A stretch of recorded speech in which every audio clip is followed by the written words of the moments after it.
오늘 우리에게 주시는 하나님의 말씀은 민수기 7장 1절에서 11절까지의 말씀입니다.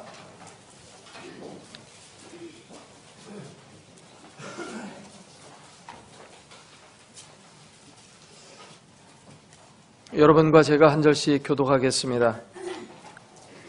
모세가 장막 세우기를 끝내고 그것에 기름을 발라 거룩히 구별하고 또 그 모든 기구와 제단과 그 모든 기물에 기름을 발라 거룩히 구별한 날에 이스라엘 지휘관들 곧 그들의 조상의 가문의 우두머리들이요 그 지파의 지휘관으로서 그 계수함을 받은 자의 감독된 자들이 헌물을 드렸으니 그들이 여호와께 드린 헌물은 덮개 있는 수레 6대와 소 12마리이니 지휘관 2사람의 수레가 하나씩이요 지휘관 1사람의 소가 1마리씩이라 그것들을 장막 앞에 드린지라 여호와께서 모세에게 말씀하여 이르시되 그것을 그들에게서 받아 레위인에게 주어 각기 직임대로 회막 봉사에 쓰게 할지니라. 모세가 수레와 소를 받아 레위인에게 주었으니 곧 게르손 자손들에게는 그들의 직임대로 수레 2과 소 4마리를 주었고 무라리 자손들에게는 그들의 직임대로 수레 4과 소 8마리를 주고 제사장 아론의 아들 이다말에게 감독하게 하였으나 고앗 자손에게는 주지 아니하였으니 그들의 성소의 직임은 그 어깨로 매는 일을 하는 까닭이었더라. 제단에 기름을 바르던 날에 지휘관들이 제단의 봉헌을 위하여 헌물을 가져다가 그 헌물을 제단 앞에 드리니라. 여호와께서 모세에게 이르시기를 지휘관들은 하루 한 사람씩 제단의 봉헌물을 드릴지니라 하셨더라. 아멘.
새롭게 가게를 차린 40대 남자가 장사가 잘 되지 않았습니다.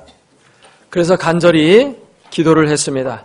하나님, 제 사업에 복을 주시면 월 수입 1,000만 원씩만 벌게 해주시면 제가 10의 2조 200만 원씩 헌금하겠습니다. 다음 달부터 사업이 잘 되기 시작했습니다. 그 달에 800만 원을 벌었습니다. 그러자 그 사이는 하나님께 다시 기도를 드렸습니다. 하나님 정말 대단하십니다. 하나님 목 200만 원 떼시고 벌써 800만 원 주시다니요. 계산 참 빠르십니다. 성경을 읽어보면 돈과 재정에 관한 말씀이 굉장히 많이 나옵니다.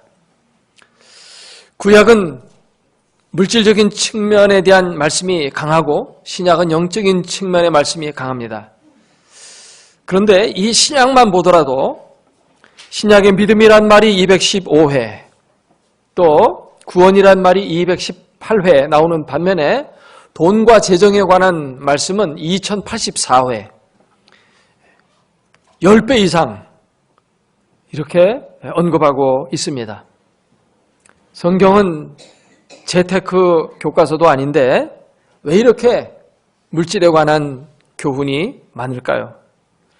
그것은 기독교가 영적인 종교이기도 하지만 동시에 물질적인 종교이기 때문입니다. 불교 같은 경우는 굉장히 영적인 종교예요. 물질을 굉장히 좋지 않게 생각해요. 영적인 것만 주로 추구합니다.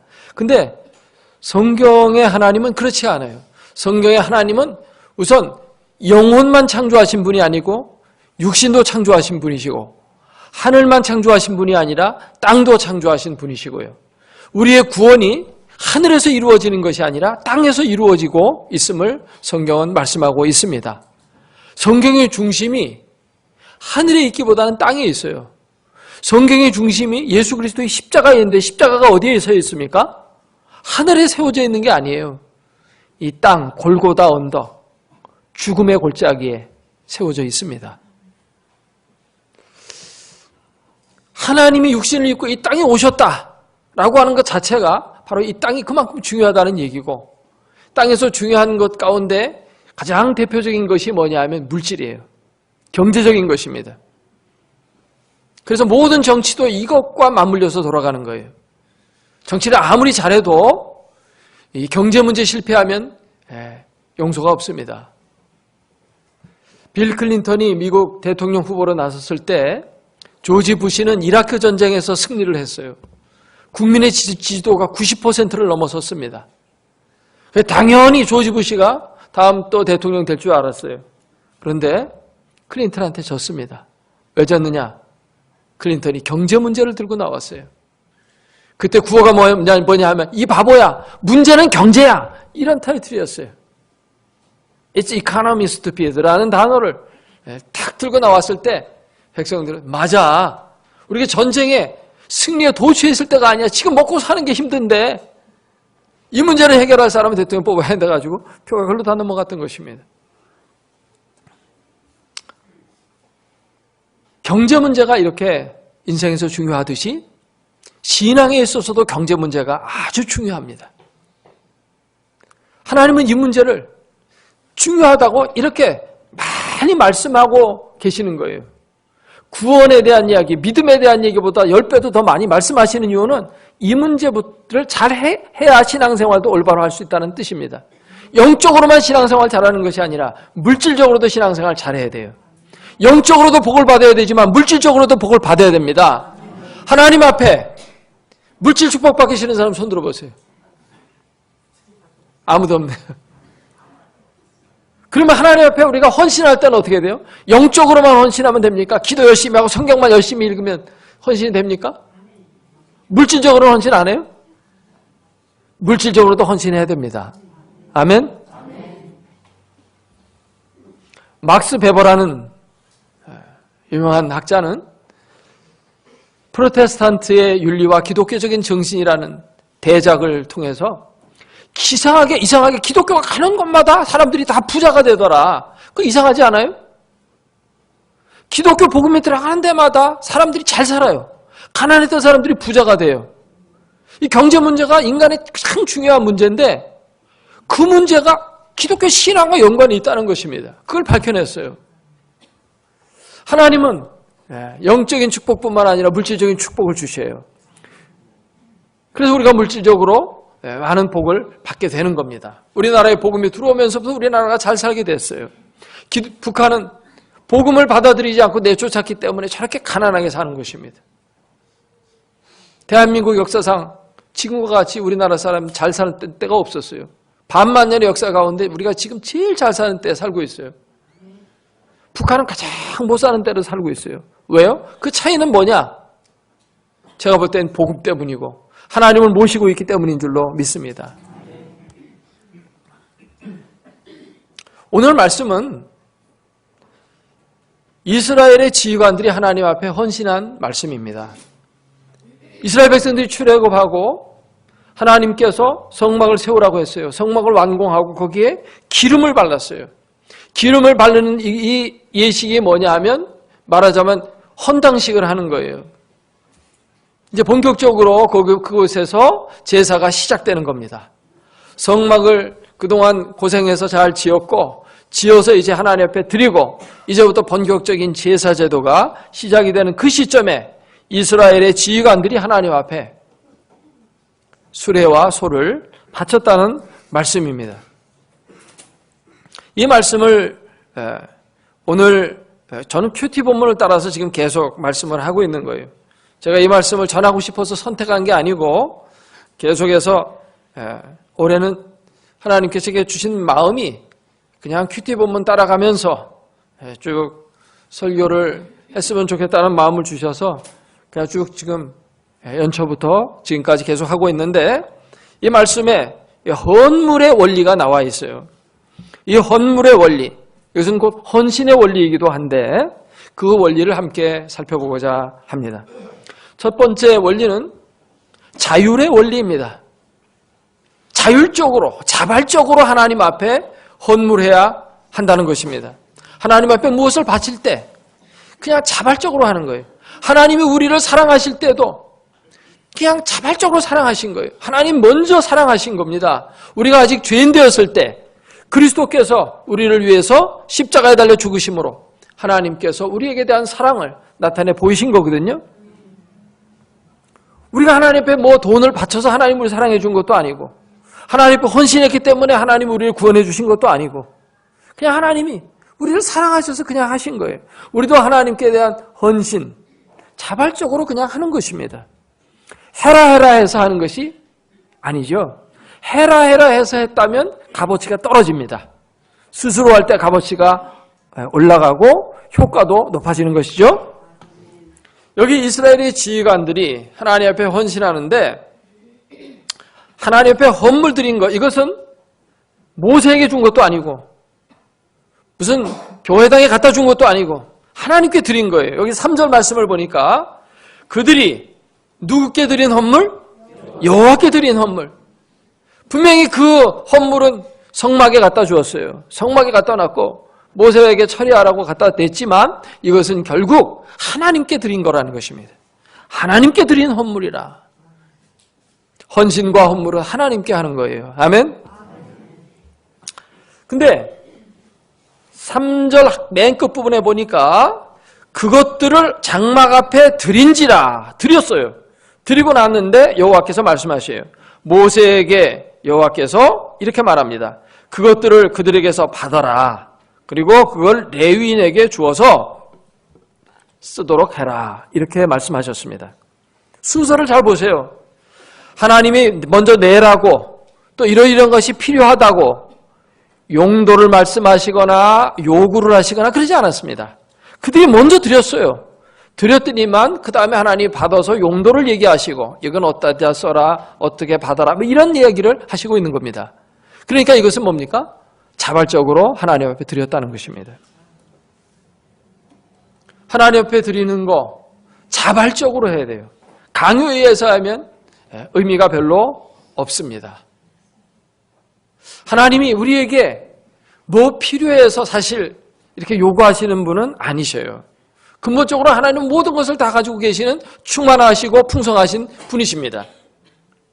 우리가 잘 아는 오병이어의 기적을 생각해 보면 보리떡 5개와 물고기 2마리를 하나님 앞에 바쳤습니다.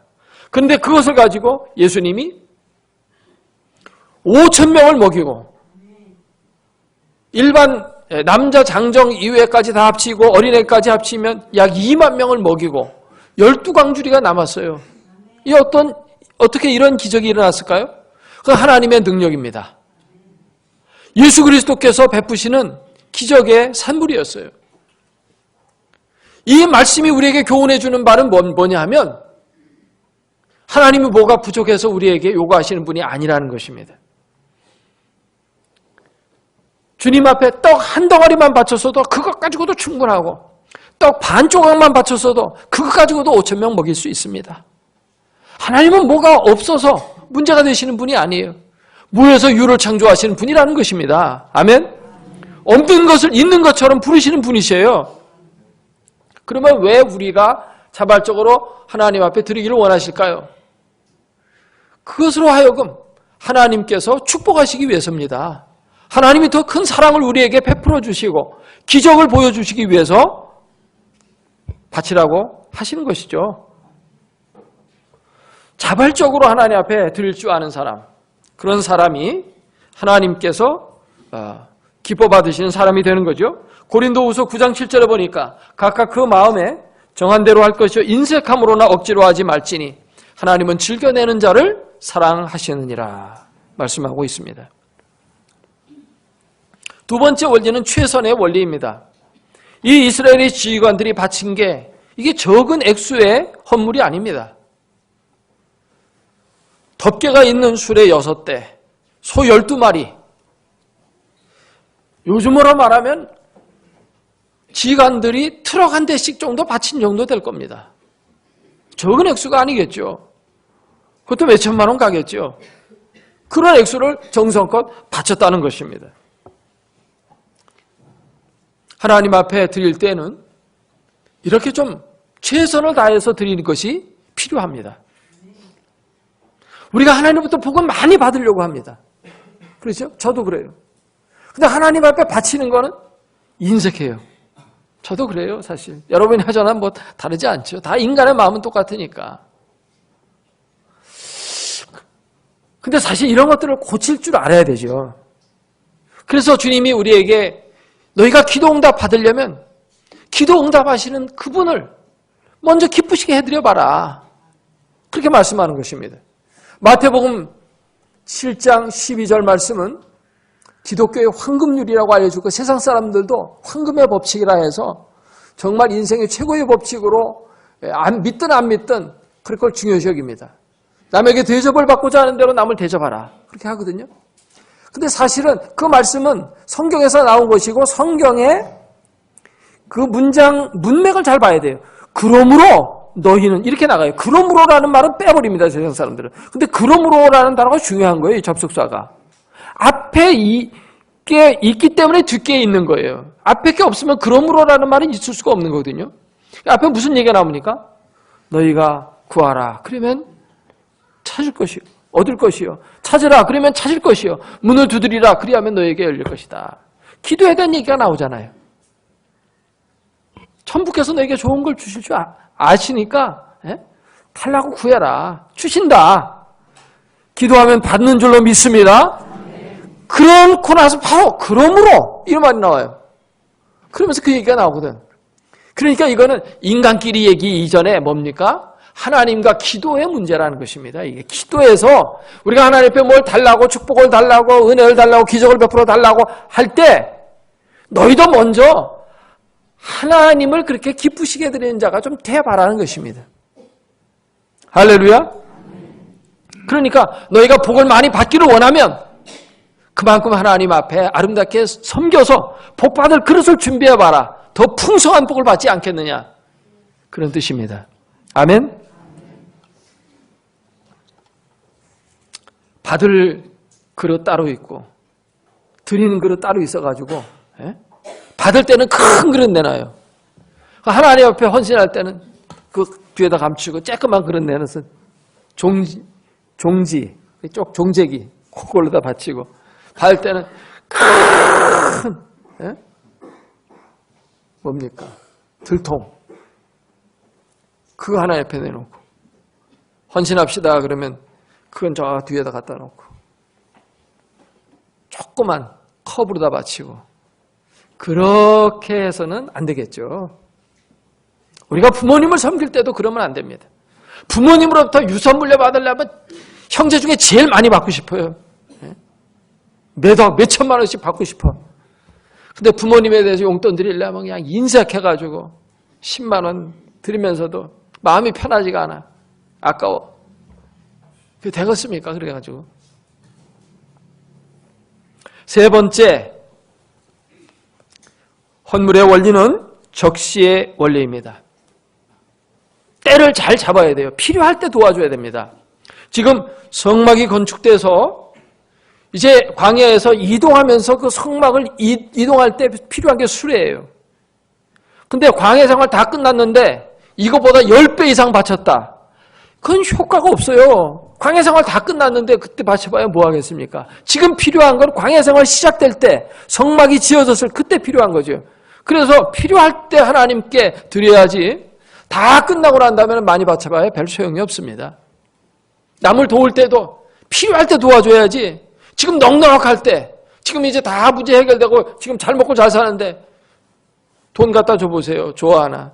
별로 뭐 주면야 받겠지.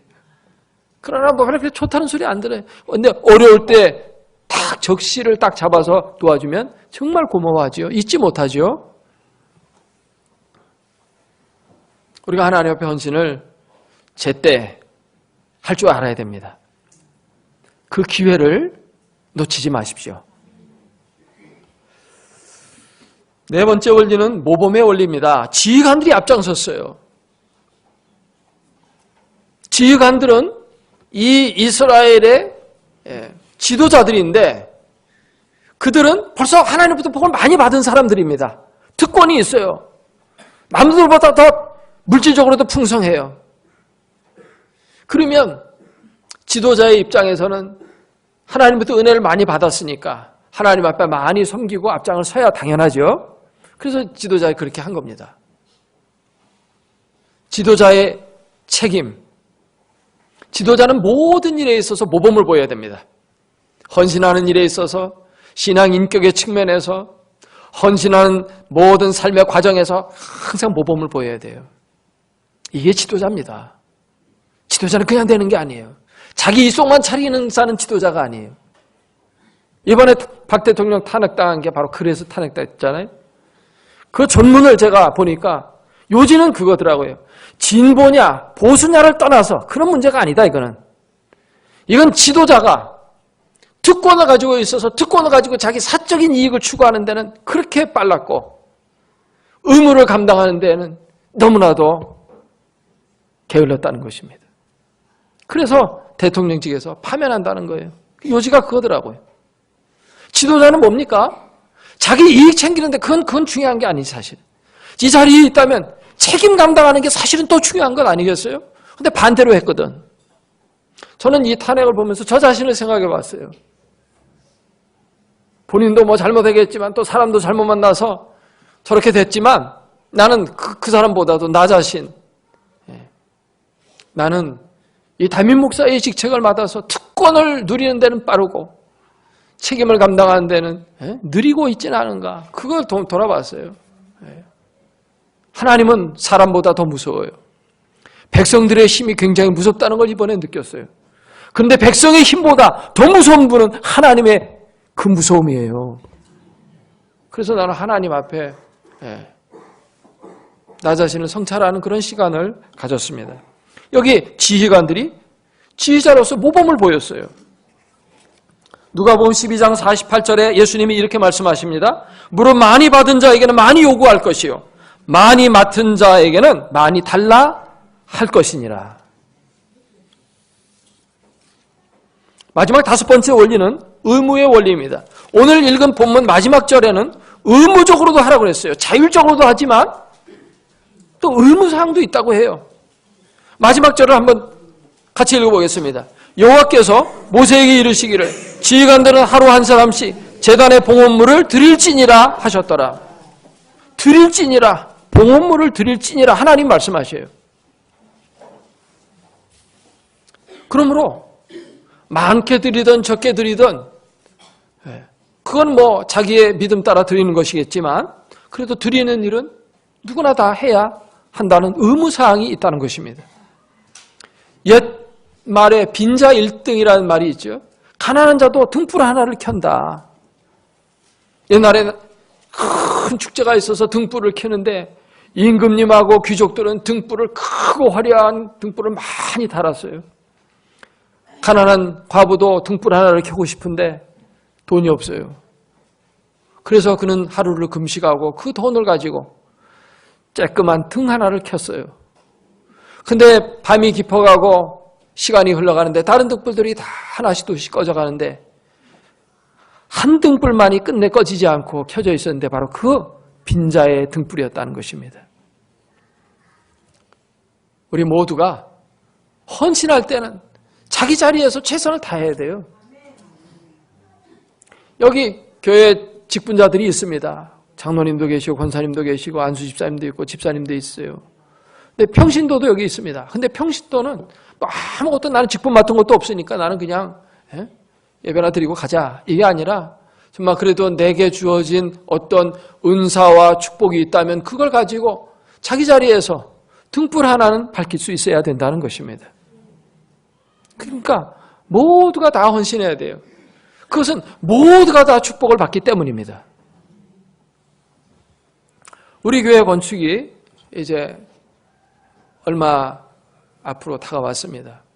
5월 달에 사업 승인 계획서를 조합해서 제출한다고 합니다. 그러면 3개월 정도면 사업 승인이 떨어진대요. 8월 달쯤이면 사업 승인이 떨어지면 12월 달쯤 되면 시공사를 선정해요. 그러면 이제 분양하고 이제 이 지역이 이제 관리 처분 들어가게 되는 거는 이제 한 1년 정도면 될 겁니다.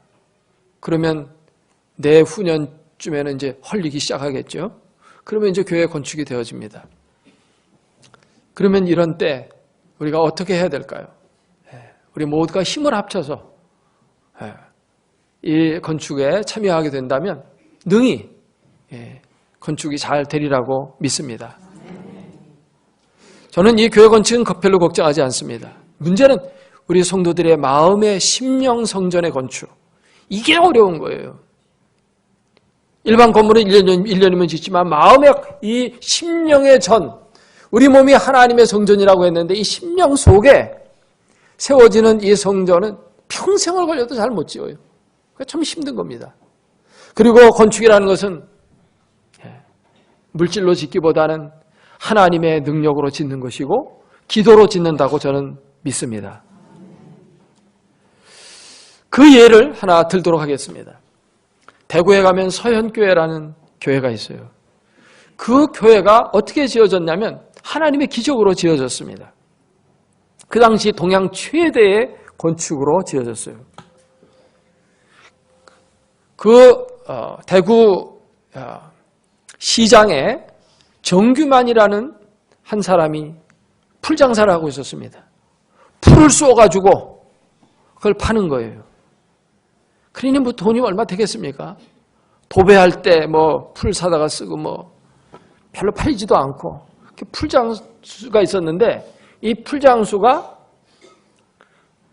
술도 잘 먹고 부인도 잘 때리고 그런 사람이었어요. 근데 이 부인이 교회를 잘 다녔었거든요. 그래가지고 부인의 권유로 어떻게 해서 이제 교회를 나가게 됐습니다. 교회를 나가고 사람이 좀 달라졌어요. 그러니까 주변에서 야, 너 풀장사하지 말고 돈이 좀 되는 약재를 파는 장사하는 게 낫겠다. 이렇게 친구들이 도와줘서 약재상을 시작했습니다. 그러다 보니까 잘 됐어요. 그래서 이제 잘 먹고 잘 살고 정말 행복했어요. 가정도 평안하고 신앙생활을 통해서 마음도 평안하고 사업도 옛날 풀장수 하던 때보다 10배는 잘 살고 모든 게 행복했습니다. 교회 장로까지 됐습니다. 근데 어느 날 죽을 병이 찾아왔어요. 몸이 말을 안 듣기 시작하고 좋다는 약은 다 써봤지만 고칠 수가 없었습니다. 그 약재상을 했기 때문에 아는 친구들 많은 하는 의사 다 소개받아가지고 치료하려고 했지만 고침받지 못했어요. 그는 유서를 썼습니다. 그리고 산에 올라갔어요. 하나님 앞에 기도하다 죽겠다. 하나님 앞에 기도를 하는 것입니다. 며칠을 기도하는데 하나님의 음성이 들려옵니다. 내가 너를 구원해 주었지. 내가 너를 축복해 주었지. 예, 그렇습니다. 근데 넌 지금까지 나를 위해서 무엇 했느냐라고 물으셨어요. 그러니까 보니까 하나님도 복은 많이 받았는데 섬긴 건 별로 없어요. 그저 조금씩은 다 섬기긴 했는데 이렇다 할 헌신이 별로 기억나는 게 없는 겁니다. 그래서 하나님 앞에 기도합니다. 하나님 만일 제 목숨을 연장시켜 주시면 덤으로 사는 인생인 줄 알고 남은 생에는 주님께 바치겠습니다. 라고 기도했어요. 근데 놀랍게 그가 치유가 됩니다. 그래서 하나님을 위해서 헌신하면서 교회 건축위원장을 맡으면서 교회 건축을 어떻게 해야 잘할 수 있습니까? 교회를 짓는데 돈이 많이 필요한데 하나님 이걸 잘 짓는 일에 앞장설 수 있게 해달라고 기도하는데요. 이상하게 그 정규만 장로님의 그 약방이 그렇게 잘 되는 것입니다. 사람들이 막 줄을 서서 사가고 돈이 가만히로 들어오기 시작해요. 왜 그러냐? 다른 집하고 약은 똑같은데 이상하게 거기서만 먹으면 병이 낫는 거예요. 그 당시에 전염병이 대구와 경북 일대에 전염병이 돌아왔거든요. 근데 거기서 약을 지어다 먹으면 다 낫는 거예요. 그래서 사람들이 몰려오기 시작하는 겁니다. 자기도 무슨 한의사도 아니고, 한의학 공부한 것도 없고, 그냥 약 파는데, 조제해서 이렇게 파는데, 주워 듣고, 조금 공부하고 이래가지고, 그렇게 하는데도 그렇게 잘 되는 거예요. 이상하게 사람이 낫는 겁니다. 사람이 물어봤어요. 어떻게 해서 이렇게 낫습니까? 예, 저희는 비방이 있습니다. 그 약 속에 중요한 약재료가 하나 들어갑니다. 그게 만병통치입니다. 그 뭡니까? 그 기도입니다. 기도라는 약이 거기 들어가요. 매일 새벽마다 하나님 앞에 가서 이 약 먹는 사람 다 낫게 해달라고 기도하니까 하나님이 역사에서 낫는 거예요. 그러니까 막 돈이 가만히로 들어오니까 교회를 짓는데 이제 헌금을 하는데요. 거의 그 서연교회를 짓는 돈 거의 다 이 장로님이 거의 다 됐습니다.